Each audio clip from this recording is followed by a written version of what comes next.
political panel standing by for a fair and balanced debate. Look how jovial they are.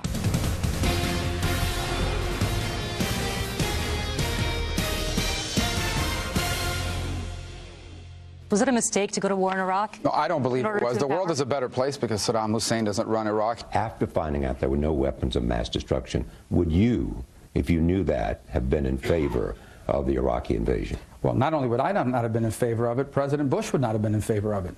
And he said so. Senator, isn't that a flip? 6 weeks ago, it made sense to invade Iraq in 2003. Now you say it was a mistake. No, they're two different questions. It was not a mistake. Marco Rubio is the latest Republican candidate to have a tough time with what would appear to be a very simple question. Knowing what we know now, would you have invaded Iraq? It started with Megyn Kelly's interview of Jeb Bush and the ensuing answer and multiple clarifications made for a rough week for Jeb. Here for a fair and balanced debate, Civic Forum PAC Chair Ford O'Connell and senior political strategist for the Chatteron Group, Joe Lestingi.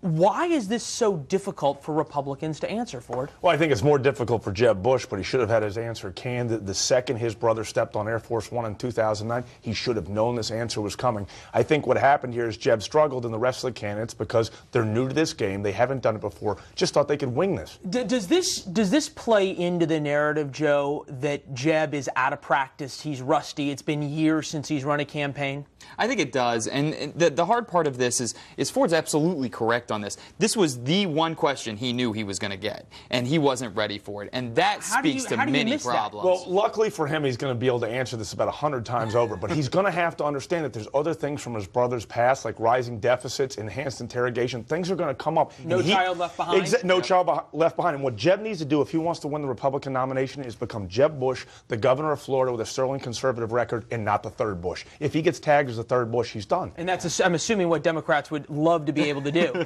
Well, I think he's going to have to bear that burden anyway. So whether or not he gets the nomination, the Republicans are going to sort this out on their own. I mean, within the field itself, we've got people who have come out and vehemently against the actions his brother took. And then you've got a couple members just yesterday who said, no, I fully supported it, and I still support it today. And this is going to be a debate that's going to happen now. It is taking over the news cycle. But there's a lesson from Marco Rubio and a lot of the other candidates. When one of your colleagues is struggling and flailing in the wind, you better be prepared to ask that question. See, Marco Rubio, I think, thought, well, it's George W. Bush's brother. This is never going to be asked of me. I'm different than him. And they're all going to be asked this question over and over because the Democrats want to relitigate the Bush years. So who so far is the most disciplined in being able to have their answers ready and being able to have a staff that can anticipate these kinds of things? To be perfectly honest with you, Hillary Clinton, because she's not talking to the media.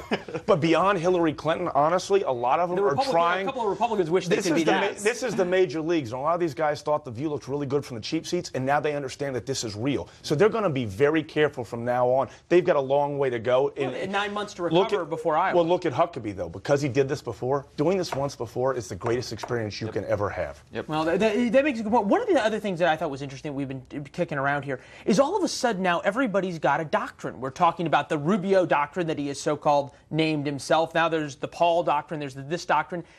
Don't you have to have policies and then have those policies play out and then we name the doctrine? I mean, it was only a couple of months ago that we got President Obama's doctrine of don't do stupid stuff.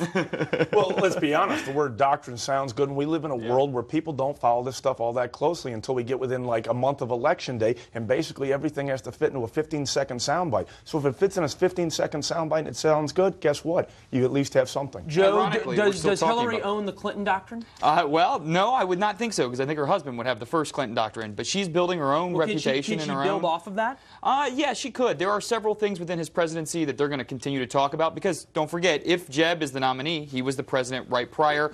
We're going to talk about soaring deficits once the President Bush took over, and now we're going to continue that debate. So Bill's doctrines you have to worry about. It's President Obama's doctrines, particularly on foreign policy, where the Obama approval rating is 39%. And honestly, even though she was Secretary of State, it's going to be a drag on her. The question is whether or not the Republicans can use that opening to get further. And we'll see what happens. Joe, Ford, the debates will continue long, long times from now. Shannon has more.